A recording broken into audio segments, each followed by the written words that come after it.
Shalom, le chant quadruple, de quoi s'agit-il? En hébreu, shir meruba, ou bien si vous voulez le chant carré. Le chant carré, c'est un terme tiré du Zohar. Le Zohar parle dans différents endroits de différentes sortes de chants, qu'il appelle shir pashut, shir kaful, shir meshulash et shir meruba. Le chant simple, le chant double, le chant triple et le chant quadruple. De quoi s'agit-il? Il y a plusieurs enseignements à ce propos, entre autres chez Rabbi Nachman de Braslav, qui a sa méthode à lui d'enseignement du Shir Meruba. Et je voudrais étudier aujourd'hui avec vous ce que dit le Rav Kook de cela dans Orot HaKodesh, dans le deuxième volume, dans la partie appelée Achdut HaKolelet, au chapitre Lamed, le chapitre 30, à la page 444. C'est facile de se rappeler, puisqu'il s'agit du chant quadruple, et bien vous n'avez qu'à chercher, page 444, vous y êtes. Simplement, c'est dans la deuxième édition, pas dans la première. D'abord, c'est quoi un chant? En hébreu, shir. Shir est à différencier du mot zemer. Zemer veut dire une musique, une chanson. C'est une chanson dans ce qu'elle a d'extérieur, de même que l'esthétique, de manière générale, est quelque chose d'extérieur, à rapprocher du verbe lismor, qui veut dire émonder. L'émondage, comme vous le savez, c'est couper le bout des branches. Eh bien, il y a dans la musique quelque chose qui ressemble à l'émondage, dans ce sens que on coupe une partie du monde, une petite couche extérieure, pour en faire un tableau, pour en faire une musique, pour en faire une chanson. C'est le zemer. La Gemara nous dit que le roi David a été puni parce qu'il a dit de la Torah qu'elle était un zemer. Zemirot hayuli chukecha. Tes lois sont pour moi comme des chansons. Et la Gemara nous dit que le roi David a été puni d'avoir appelé la Torah des chansons. Par contre, il y a un autre élément, shir. Shir, le chant, est à rapprocher du mot charcheret, qui veut dire une chaîne, quelque chose qui vient des profondeurs de l'être. Et le Rav Kook enseigne dans son commentaire du Sidour, le Olatreia, qu'à partir du moment où il y a la base du shir, qu'il y a quelque chose qui vient des profondeurs de l'âme, alors la zimra, la chanson, elle aussi a son sens. C'est pour ça que l'on dit d'Akadosh Baruch Hu qu'il est Aboher Beshire Zimra. Il est celui qui a de la prédilection pour les chants qui deviennent de la chanson. Et donc ce que nous allons étudier ici, c'est le shir. Le shir, c'est-à-dire cet état d'être dans lequel il y a plénitude. Lorsqu'on arrive à une perfection, on est capable de chanter un shir, un chant dans le sens d'état suprême de la personnalité. Et nous avons 4 manières de chanter. Alors c'est quoi ces 4 manières de chanter? Là je vous lis ici le texte. La première, c'est ce qu'on appelle le shir pashut, le chant simple. Yesh shehu shar shirat nafsho. Il y a celui qui chante le chant de sa personne. Uve nafsho, hu motze et akol. Dans sa propre personne, il trouve tout. Et melo asipuk aruchani bemiluo. La pleine satisfaction spirituelle sans le moindre manque. C'est-à-dire, on peut arriver à cet état d'être dans lequel on est tellement heureux de s'être rencontré soi-même que l'on est rempli de joie. On est capable donc de réciter un chant. Veyesh, il y a aussi Sheushar Shirat Hauma, celui qui chante le chant de sa nation. Yotzeu mitor hamaagal shel nafsho apratit.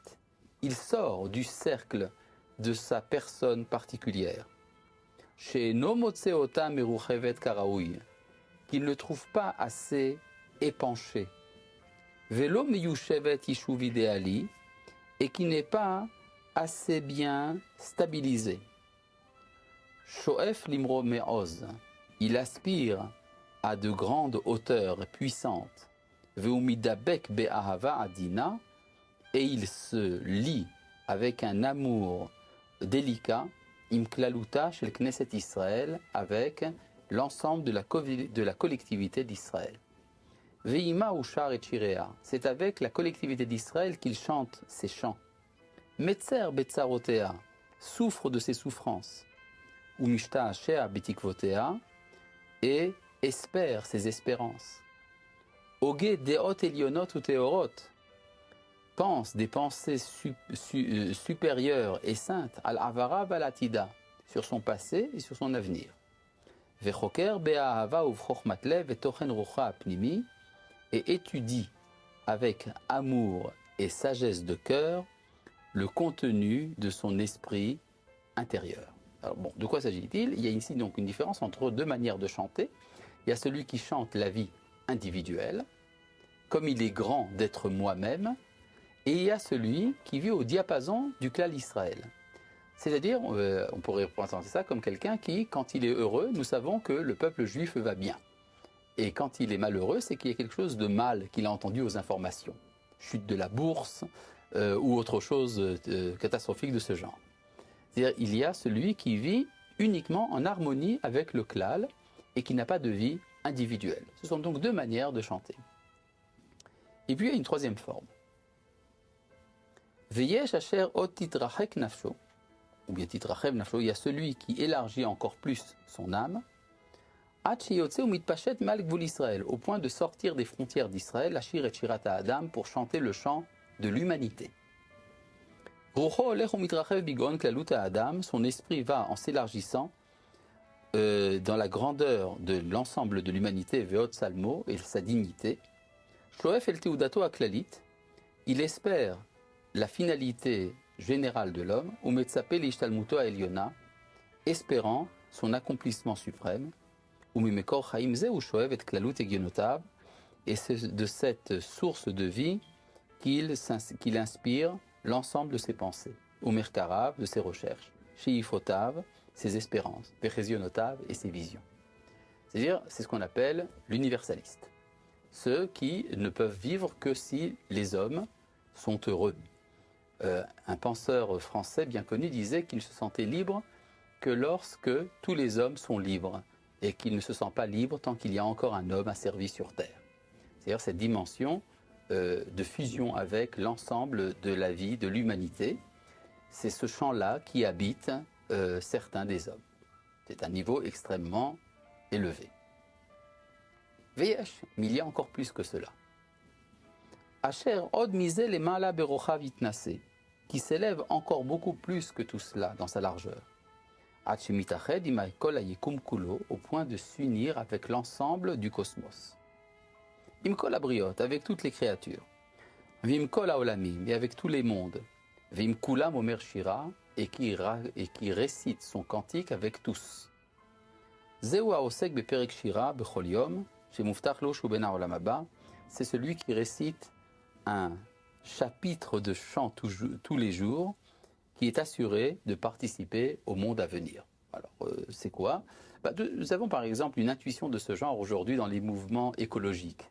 Bon, c'est un peu dans les balbutiements, mais il y a cette idée que l'homme, en fait, fait partie d'un ensemble de tous les êtres, d'une sorte de vie collective de l'ensemble du monde et des mondes, qui fait que l'homme ne se sent même pas en tant qu'humanité comme se suffisant à lui-même. En fait, l'humain est inclus dans une sorte de grand monde, de macrocosme, et dont l'homme ne serait qu'une des expressions.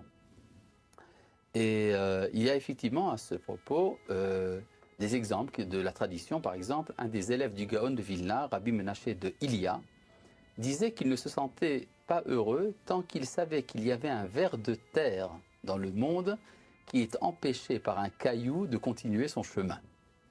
Ça dépasse de bien loin Jean-Paul Sartre qui n'était heureux que si tous les hommes sont libres. Eh bien non, pour Rabbi Menaché de Ilia, qui le dépasse de beaucoup, il faut que l'ensemble de la création soit heureuse.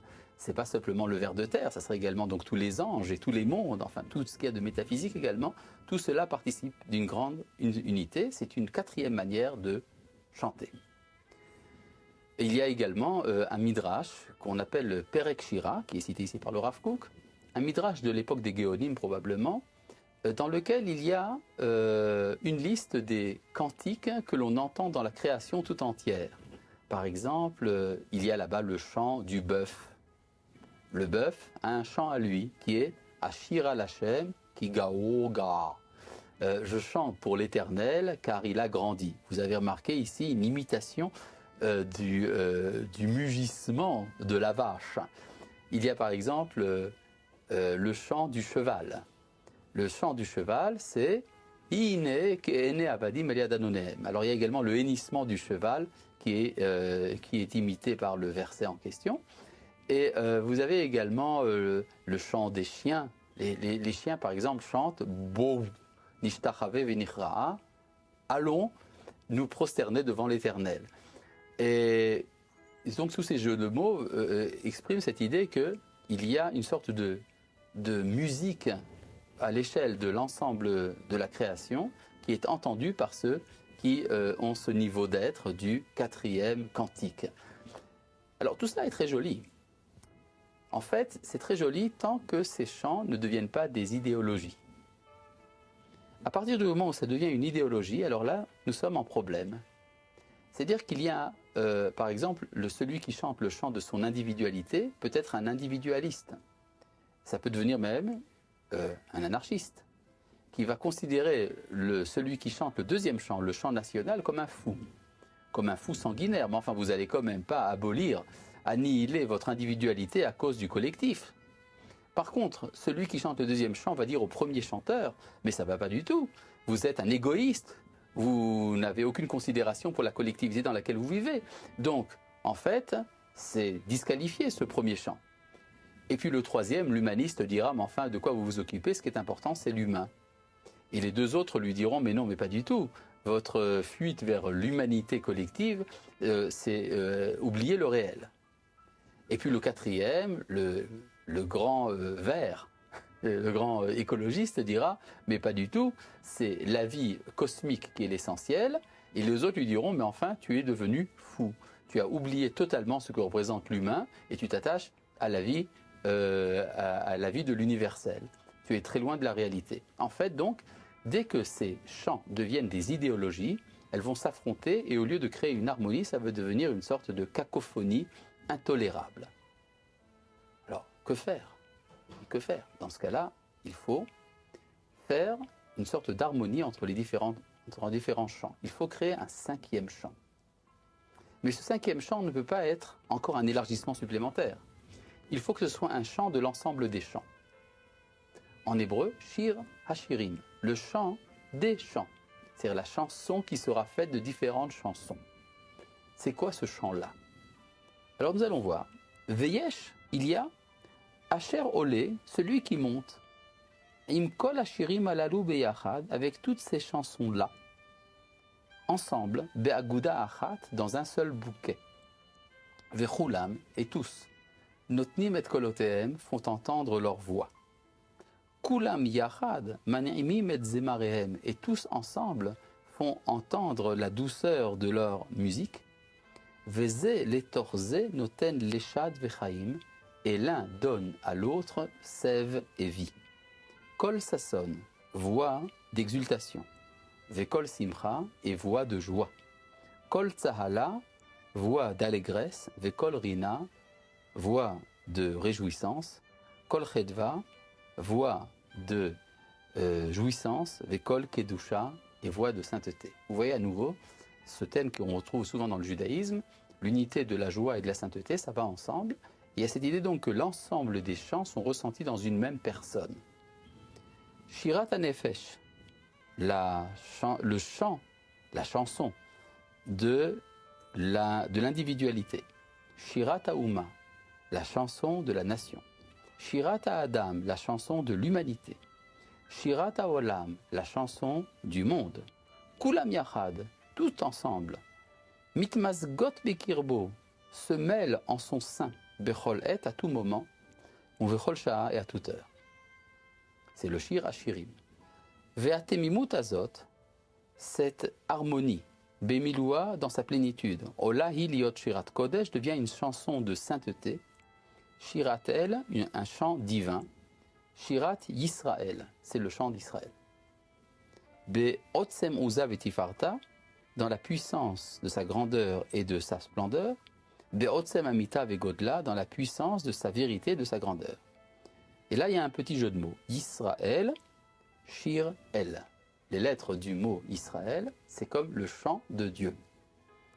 C'est-à-dire que le chant d'Israël ne se résume pas au national.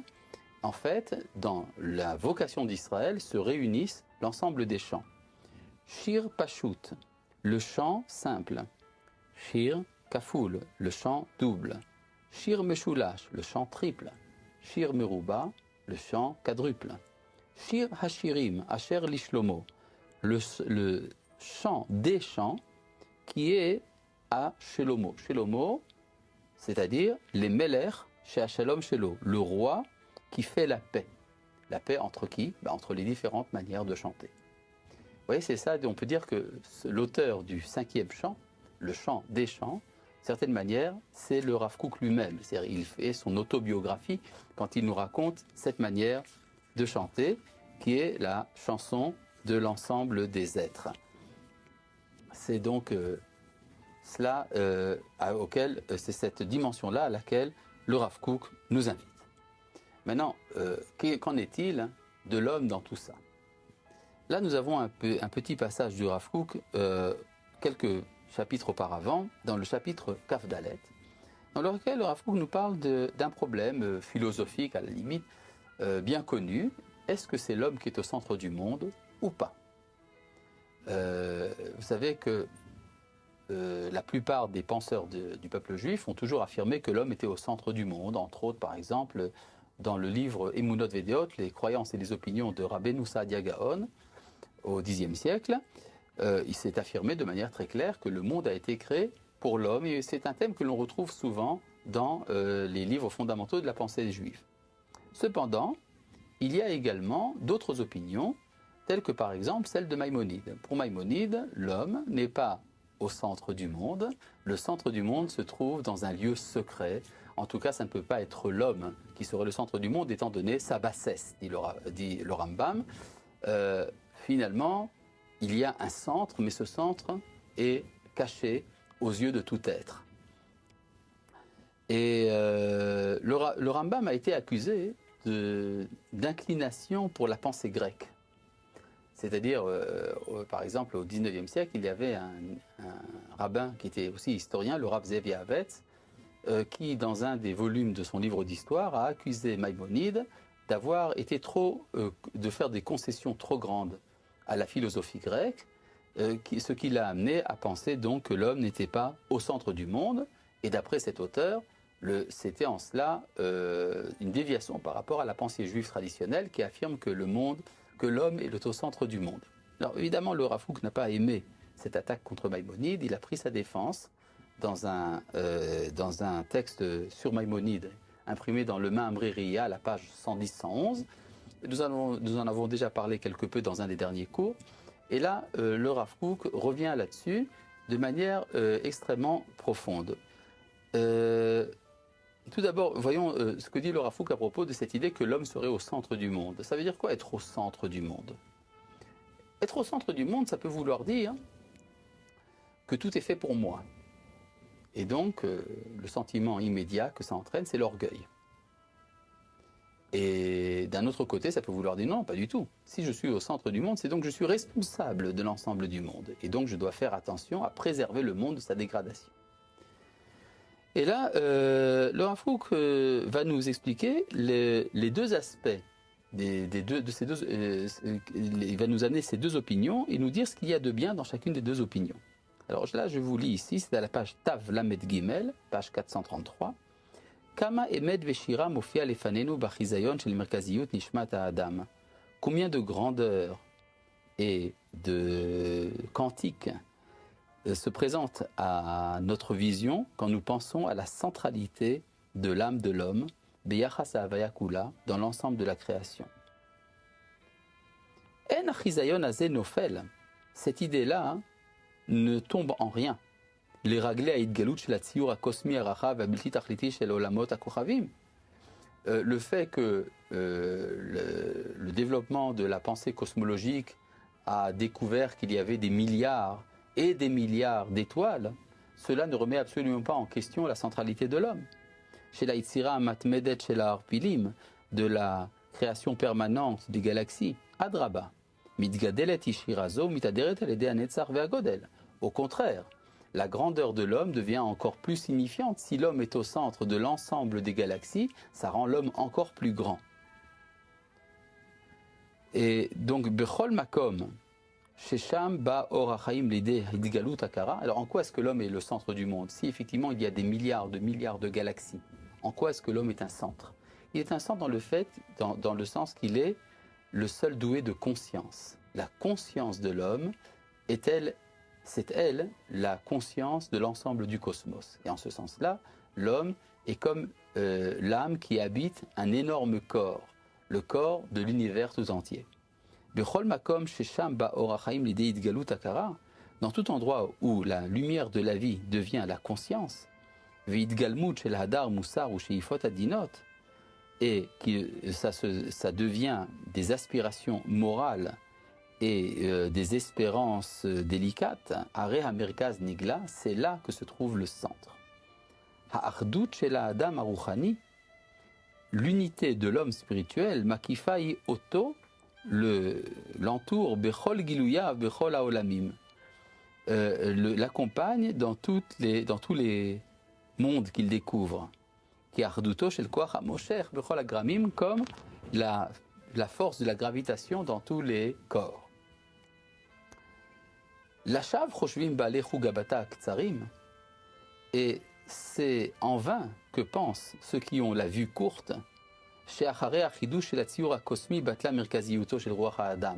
qu'après les découvertes cosmologiques, la centralité de l'homme a été abolie. Et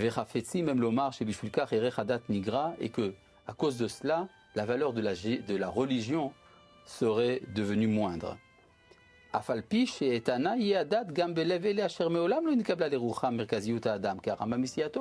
Alors qu'en vérité, la force de la religion est grande, même pour ceux de nos maîtres qui n'ont jamais pensé que l'homme était au centre du monde, comme Maïmonide, par exemple, et ceux qui l'ont accompagné. Et donc, l'argument est aboli dès le départ, parce que si un rabbin comme Maïmonide, qui vivait avant Copernic, avant que soit découverte la non-centralité du globe terrestre, ont quand même pu affirmer, des gens comme lui ont pu affirmer que l'homme n'était pas au centre du monde, ça veut dire que la transformation cosmologique ne signifie rien par rapport à la validité de la religion. אבל גם בעומק הרעיון המסתורי שהוא מוצא מקום חשוב בחיי הדת בייחוד בדורות האחרונים בהתפשטות יתרה, גם לא נפגע דבר, כי אם נתהדר המחזה. Mais même également dans la tradition secrète, celle des kabbalistes, il y a un sens à cette idée-là. Effectivement, il y a chez les kabbalistes également une opinion qu'on amène dans le Etz Chaim du Hari, comme quoi l'homme n'est pas au centre du monde. Et les kabbalistes n'ont jamais pensé que la Torah était remise en question à cause de cela. מובן הדבר שלצורך ציור של גודל נורא לגבי האחריות המוסרית צריך עומק והערת סגולה לתוכן המוסר. Il est important que, pour que l'homme se sente responsable et se sente sente que la morale est fondée, כדי שלא יתמסמס הרוח מיתרון פחדנות ולא יוכל להיות חמוש באותה בריאות הדרושה לאדם בפועל בחיים. Il est important donc de développer cette idée de la centralité de l'homme pour développer également le sens de la responsabilité de l'homme sur l'ensemble du cosmos. Mais d'un autre côté, il est important de savoir que l'homme n'est qu'une poussière dans un univers gigantesque, ce qui entraîne son humilité. Il y a chez le Ramchal, Rabbi Moshe Chaim Luzzatto, dans les dernières générations, cette idée que le monde serait une énorme horloge. Une grande horloge qui a une roue centrale, et que dans la roue centrale, eh bien, le Créateur du monde a préposé l'homme pour prendre la responsabilité de l'ensemble des mondes, ce qui fait que finalement l'homme trouve une signification à son action beaucoup plus grande que celle de la vie individuelle ou même de la vie du globe terrestre. Il s'agit de l'homme comme étant celui qui est invité à chanter les 5 chants dont nous avons parlé tout à l'heure pour réaliser le chant quadruple, triple, double et simple dans une seule unité, dans une seule harmonie. Shalom.